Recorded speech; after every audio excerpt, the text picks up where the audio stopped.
Panibagong araw na naman at mag-iisip na naman tayo kung ano ang ihahain mamaya sa tanghalian. Bumili lang ako ng 2 tilapyang pang-ihaw at okra na hindi kagandahan. Ilalaga ko yan para kahit paano ay may gulay.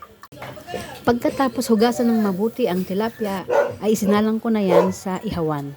Pagkalipas ng ilang minuto ay babalik na rin ko naman yan para maluto ang kabilang side.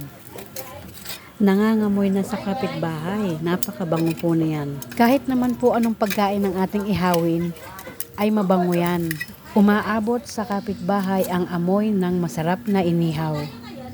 At ayan na nga po, luto na ang ating inihaw na tilapia. Ngayon naman ay ihahanda na natin ang masarap na sausawan kapartner niyan.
Ayan, luto na ang ulam.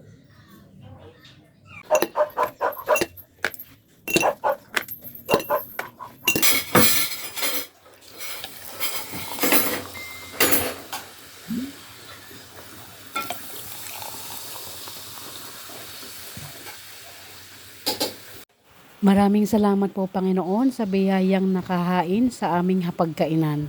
Nawa po ang lahat ng tao ay may pinagsasaluhan kasama ang kanilang mga mahal sa buhay. Amen.